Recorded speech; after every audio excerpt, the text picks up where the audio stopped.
British came to India in 1600 as traders.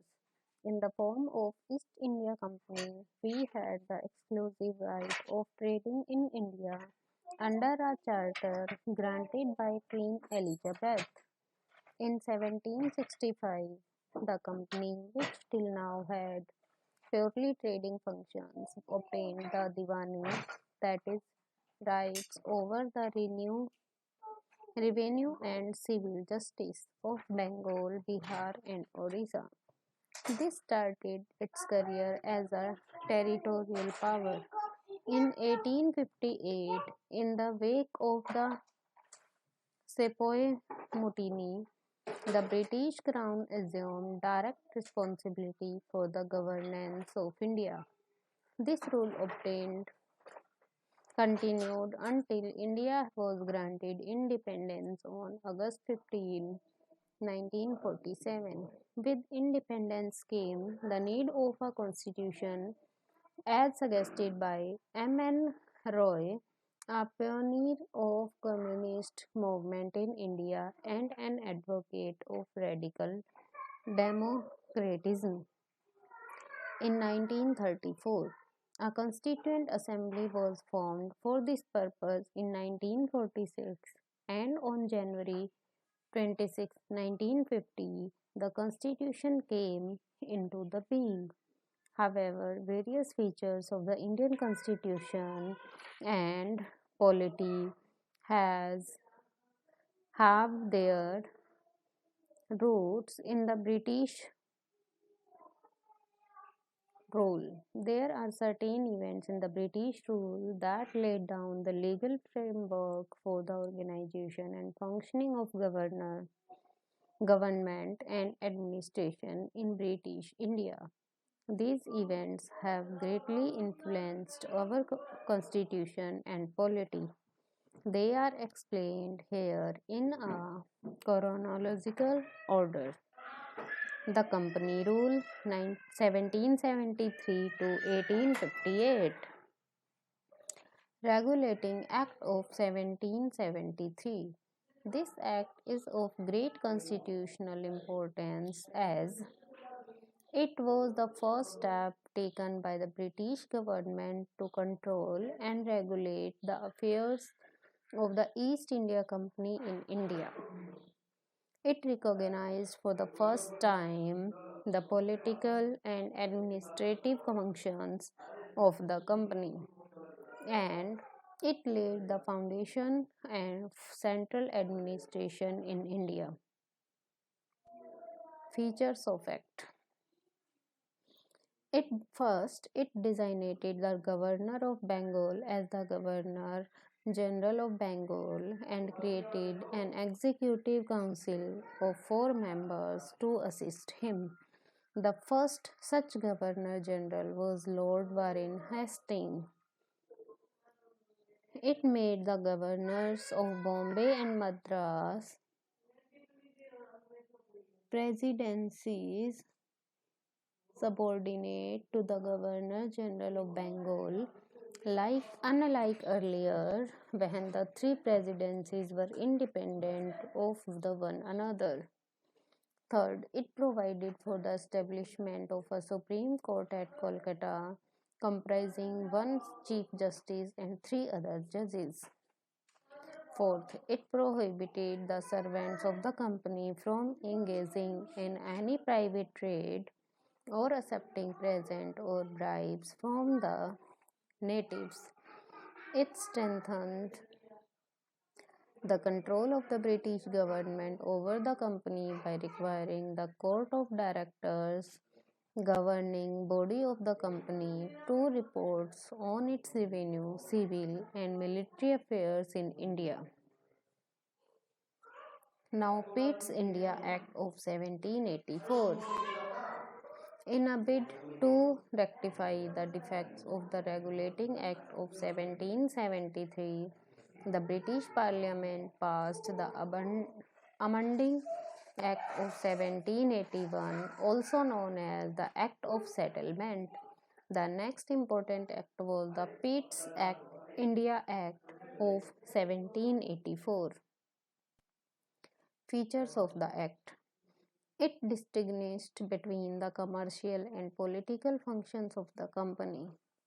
It allowed the court of directors to manage the commercial affairs but created a new body called Board of Control to manage the political affairs. Thus, it established a system of double government. It empowered the Board of Control of supervise and direct all operations of the civil and military government or revenues of the British possessions in India. Thus, the act was significant for two reasons. First, the company's territories in India were for the first time called the British possessions in India.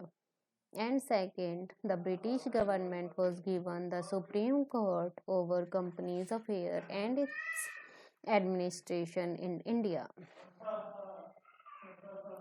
Now, Charter Act of 1833. This act was the final step towards centralization in British India. It made the Governor General of Bengal features. It made the Governor General of Bengal as the Governor General of India and vested in him all civil and military powers. Thus, the Act created for the first time a Government of India having authority over the entire territorial area possessed by the British in India. Lord William Bentinck was the first Governor General of India. It deprived the Governor of Bombay and Madras of their legislative powers. The Governor General of India was given exclusive legislative powers for the entire British India. The laws made under the previous act were called as regulations, while laws made under this act were called as acts. It ended the activities of the East India Company as a commercial body, which became a purely administrative body. It provides that the company's territories in India were held by it instruct and for this majesty his heirs and successors.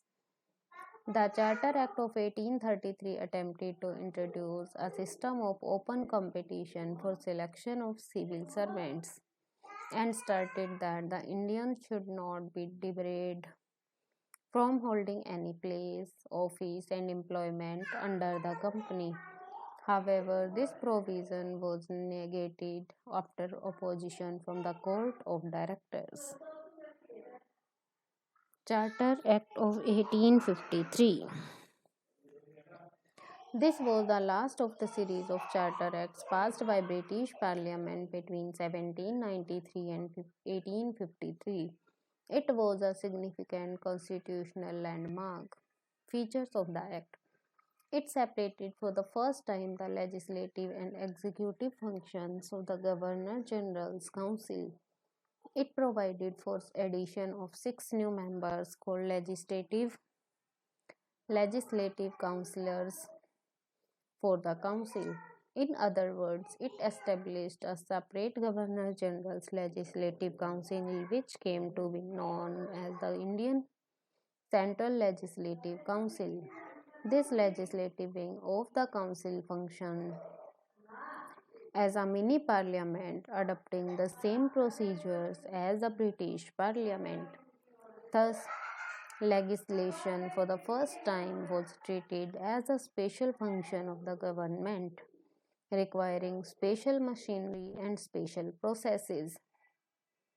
It introduced an open competition system of selection and requirement of civil servants. The covenanted civil service was thus thrown open to the Indians also. Accordingly, the Macaulay Committee was appointed in 1854. It extended the company's rule and allowed it to retain the possessions of Indian territories on trust for the British Crown, but it did not specify any particular period unlike the previous chapters. This was a clear indication that the company's rule could be determined at any time the parliament liked. It introduced for the first time local representation in the Indian Legislative Council. Of the six legislative members of the Governor General's Council, four members were appointed by the local government of Madras, Bombay, Bengal, and Agra.